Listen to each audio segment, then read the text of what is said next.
Welcome friends हमारे YouTube channel success अड्डा 91 में। फ्रेंड्स बहुत ही महत्वपूर्ण क्वेश्चन है जो कि आने वाली सभी परीक्षाओं के लिए वेरी वेरी इंपॉर्टेंट है। तो फ्रेंड्स बिल्कुल ही वीडियो को स्किप ना करें और पूरा वीडियो लास्ट तक देखें। तो आइए हम शुरू करते हैं। हमारा फर्स्ट क्वेश्चन आपकी स्क्रीन पर है। राइट आंसर गेस करें, क्या होगा इसका राइट आंसर बताएं। क्वेश्चन है first, insulin is injected into. Insulin का इंजेक्शन देते हैं, तो बताएं क्या होगा इसका राइट आंसर गेस करें। जो इंसुलिन का इंजेक्शन है उसे किस मार्ग के द्वारा दिया जाता है, अर्थात किस रूट के द्वारा देते हैं। तो बताएं क्या होगा इसका राइट आंसर। बहुत ही सिंपल क्वेश्चन है, गेस करें। देखिए आरपीएससी नर्सिंग ट्यूटर एग्जाम 2009 में पूछा गया क्वेश्चन है ये। तो देखिए ऑप्शन बी यहाँ पे आपका राइट होगा, सबक्यूटेनियस मार्ग से दिया जाता है। एक्सप्लेन देख लें। इंसुलिन अग्न्याशय की अंतःस्रावी भाग अर्थात लैंगर-हैंस की द्वीपिका कोशिकाओं के बीटा सेल्स से स्रावित होने वाला एक ये जंतु हार्मोन्स है जिसे मनुष्य के अंदर इंजेक्शन के रूप में इंजेक्ट किया जाता है। ये इंजेक्शन सबक्यूटेनियस मार्ग तथा सबक्यूटेनियस रूट से शरीर के अंदर दिया जाता है। क्वेश्चन नंबर 2 है आपकी स्क्रीन पर। राइट आंसर बताएं क्या होगा इसका राइट आंसर गेस करें। Administration of which contaminated vaccine में प्रोड्यूस्ड टॉक्सिक शॉक सिंड्रोम। किस दूषित टीके को देने से विषाक्त शॉक सिंड्रोम उत्पन्न हो सकता है। तो बताएं क्या होगा इसका राइट आंसर गेस करें। डीएसएसबी स्टॉप नर्स 2009-19 में पूछा गया क्वेश्चन है। तो जल्दी से बताएं क्या होगा इसका राइट आंसर। ऑप्शन आपके स्क्रीन पर है। देखिए ऑप्शन बी यहाँ पे आपका राइट होगा, डीपीटी। ठीक है, ऑप्शन बी आपका राइट है, डीपीटी। अब यहाँ पे हम एक्सप्लेन देख लेते हैं कि डीपीटी के दूषित टीके के प्रशासन से जहरीले शॉक सिंड्रोम को उत्पन्न करता है। डीपीटी दूषित टीके के प्रशासन से जहरीले शॉक सिंड्रोम को उत्पन्न करता है। जब किसी को विषाक्त शॉक सिंड्रोम होता है तो उनका शरीर सभी परिस्थितियों में संक्रमण से लड़ रहा होता है। इससे उत्पन्न लक्षणों में उच्च बुखार, उल्टी या दस्त, गंभीर मांसपेशियों में दर्द आदि लक्षण शामिल होते हैं। क्वेश्चन नंबर 3 है आपकी स्क्रीन पर। राइट आंसर बताएं क्या होगा इसका राइट आंसर गेस करें। विच condition is presented by the presence of strawberry tongue. Strawberry जीभ की उपस्थिति से कौन सी स्थिति प्रस्तुत की जा सकती है। बताएं क्या होगा इसका राइट आंसर गेस करें। ऑप्शन आपकी स्क्रीन पर है। विच condition is presented by the presence of strawberry tongue. Strawberry जीभ की उपस्थिति से कौन सी स्थिति प्रस्तुत की जा सकती है। डीएसएसबी स्टॉप नर्स में पूछा गया क्वेश्चन है 2019 में। तो बताएं क्या होगा इसका राइट आंसर गेस करें। तो देखिए ऑप्शन सी यहाँ पे आपका राइट होगा, कावासाकी डिसीज। ठीक है, ये देखिए कावासाकी है इसे। ठीक है, कावासाकी मोटरसाइकिल ना समझना। ठीक है, कि बजाज के पहले एक मोटरसाइकिल आती थी कावासाकी। ठीक है, आपकी वो नहीं है। ठीक है, कावासाकी एक प्रकार की डिसीज है। ठीक है, तो यहाँ पे हम देख लेते हैं एक्सप्लेन।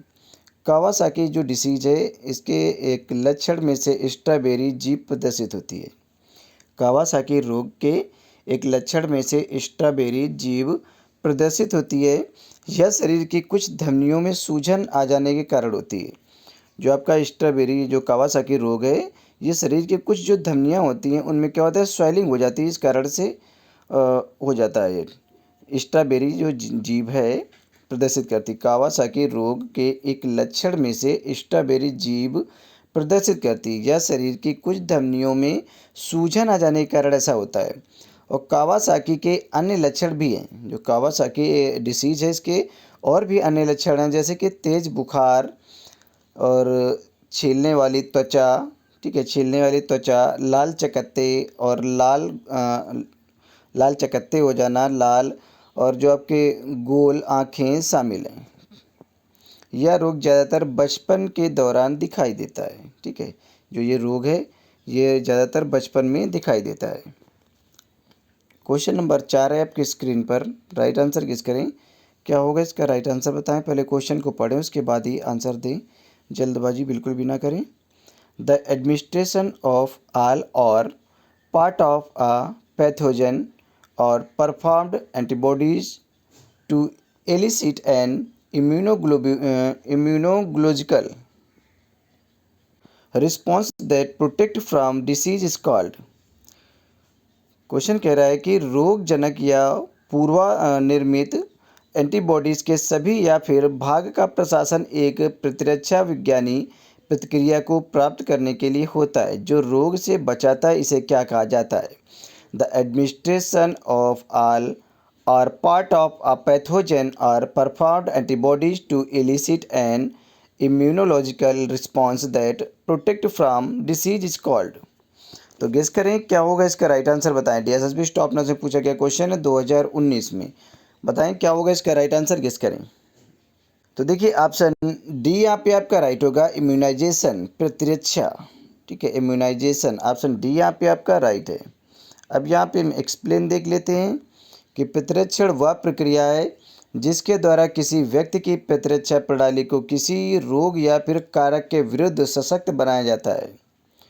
जब किन्हीं बाह्य अणुओं को शरीर में प्रविष्ट कराया जाता है तो शरीर का प्रतिरक्षा प्रणाली इससे लड़ना शुरू कर देती है। जो शरीर की प्रतिरक्षा प्रणाली है वो इसे लड़ना शुरू कर देती है और इसे परास्त कर देती है।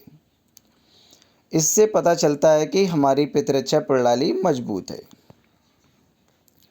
क्वेश्चन नंबर 5 है आपकी स्क्रीन पर। राइट आंसर गेस करें क्या होगा इसका राइट आंसर बताएं। देखिए बहुत ही सिंपल क्वेश्चन है और जितने भी क्वेश्चन है सभी प्रीवियस ईयर में आए हुए क्वेश्चन है, पूछे गए क्वेश्चन है। तो बिल्कुल भी वीडियो को स्किप ना करें और ज़्यादा से ज़्यादा आप कमेंट बॉक्स में आंसर भी दिया करें।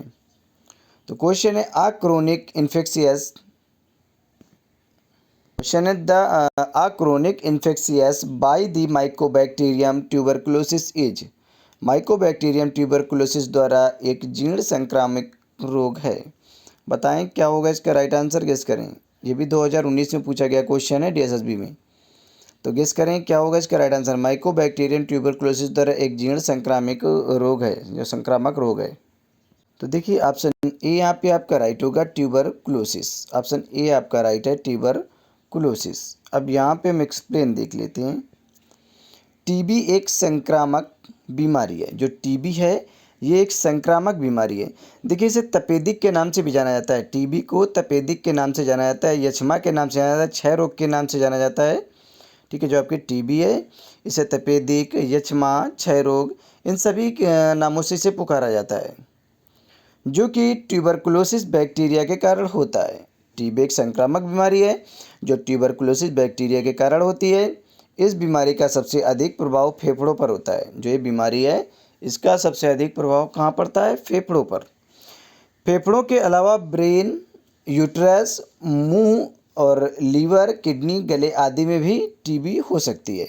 बट जो सबसे ज़्यादा टीबी होती है वो फेफड़ों को ही प्रभावित करती है। जो टीबी है वो सबसे ज़्यादा फेफड़ों को प्रभावित करती है, अफेक्टेड करती है। उसके बाद ब्रेन और यूट्रस, लीवर, मुंह, किडनी, गले इनको भी प्रभावित कर सकती है। लेकिन सबसे कॉमन फेफड़ों का टीबी होता है। जो सबसे कॉमन होता है वो फेफड़ों के टीबी होता है, जो कि हवा के जरिए एक से दूसरे इंसान में फैल जाती है। जो कि क्या होती है? हवा के जरिए एक से दूसरे इंसान में फैल जाती है। क्वेश्चन नंबर 6 आपकी स्क्रीन पर। राइट आंसर बताएं क्या होगा इसका राइट आंसर, गेस करें। What is fremitus? What is fremitus? Fremitus क्या है? गेस करें क्या होगा इसका राइट आंसर बताएं। डीएसएसबी स्टाफ नर्सिंग एग्जाम 2019 में पूछा गया क्वेश्चन है। व्हाट इज़ फ्रेमिटस क्या होगा, गेस करें। आंसर आपका सी राइट होगा यहाँ पे। Perceptible vibration felt through the chest wall when the patient speak. मरीज के बोलने पर छाती की वॉल के माध्यम से सुस्पष्ट कंपन महसूस होता है। ऑप्शन सी यहाँ पे आपका राइट है। What is fremitus? ठीक है, फ्रेमिटस क्या है? तो आप यहाँ पे देख ही चुके हैं कि फ्रेमिटस क्या है।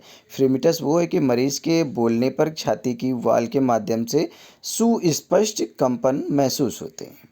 अब यहाँ पे हम एक्सप्लेन देख लेते हैं। फ्रेमिटस शरीर के माध्यम से प्रसारित एक प्रकार का कंपन है। जो फ्रेमिटस है वो शरीर के माध्यम से प्रसारित एक प्रकार का कंपन है जो ब्रेस्ट की वॉल पर महसूस की गई कंपन की तीव्रता के आकलन को संदर्भित करता है। जो ब्रेस्ट की वॉल पर महसूस की गई कंपन की तीव्रता के आकलन को संदर्भित करता है। इसे कुछ बोले गए शब्दों के साथ छाती की दीवार पर स्टेथोस्कोप के द्वारा सुना जाता है। इसे वोकल फ्रेमिटस कहा जाता है। ठीक है, इसे वोकल फ्रेमिटस कहा जाता है। क्वेश्चन नंबर 7 आपके स्क्रीन पर है, राइट आंसर बताएं क्या होगा इसका, राइट आंसर गेस करें। ऑप्शन आपके स्क्रीन पर है, देखिए बहुत ही अच्छा क्वेश्चन है कि which condition is surgically corrected by the कसाई प्रोसीड्यूर। किस स्थिति को कसाई प्रक्रिया द्वारा सर्जिकली ठीक किया जाता है, बताएं क्या होगा इसका राइट आंसर, गेस करें। विच condition is surgically corrected by the कसाई प्रोसीड्यूर। तो देखिए ऑप्शन ए यहाँ पे आपका राइट होगा, बिलियरी एट्रेसिया। ऑप्शन ए आपका राइट है। अब यहाँ पे हम एक्सप्लेन देख लेते हैं कि पित्त की गति अर्थात बाइलरी जो बिलियरी एट्रेसिया है, इसका उपचार सही तरीके से कसाई प्रक्रिया के द्वारा किया जाता है। यह एक शल्य विधि है जिसमें दोनों को जोड़कर जिगर अर्थात आंत में पित्त प्रवाह को फिर से स्थापित करने में मदद कर सकती है। इसमें लीवर के बाहर रोगग्रस्त पित्त नलिकाओं को हटाकर ये प्रक्रिया की जाती है और छोटी आंत कोलड़ लीवर से जुड़ी होती है। जो छोटी आंत कोलड़ होती है वो लीवर से जुड़ी होती है। यह एक ऐसा मार्ग प्रदान करता है जो पित्त को यकृत से निकाल सकता है। क्वेश्चन नंबर 8 है आपकी स्क्रीन पर, राइट आंसर गेस करें क्या होगा इसका, राइट आंसर बताएं। बहुत ही अच्छा क्वेश्चन और सिंपल क्वेश्चन है, सभी पूछे गए क्वेश्चन है। The presence of endometrial tissue outside the normal uterine cavity is called. Guess करें क्या होगा इसका, राइट आंसर बताएं।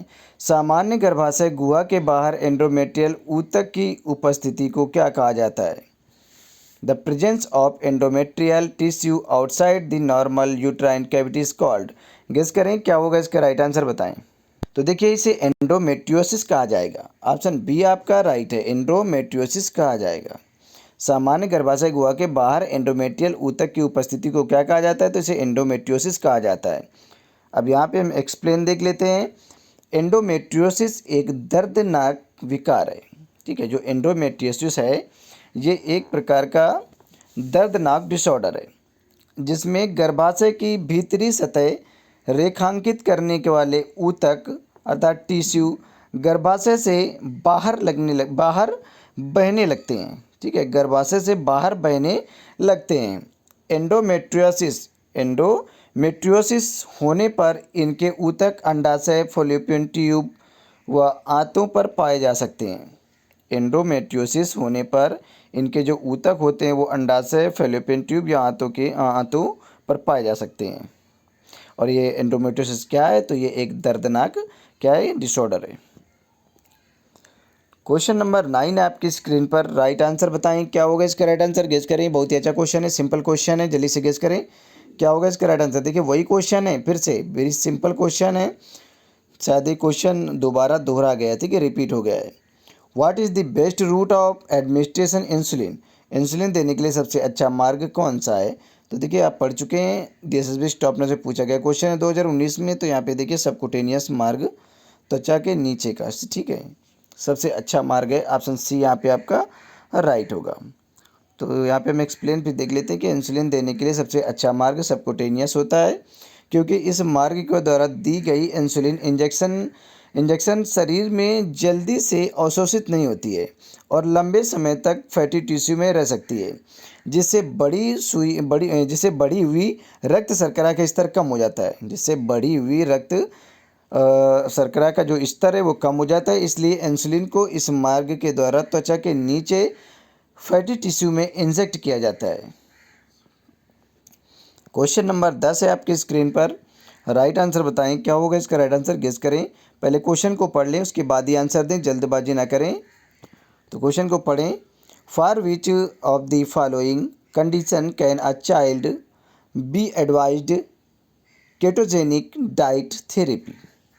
क्वेश्चन कह रहा है कि निम्नलिखित में से किस स्थिति के लिए बच्चे को केटोजेनिक आहार चिकित्सा की सलाह दी जा सकती है।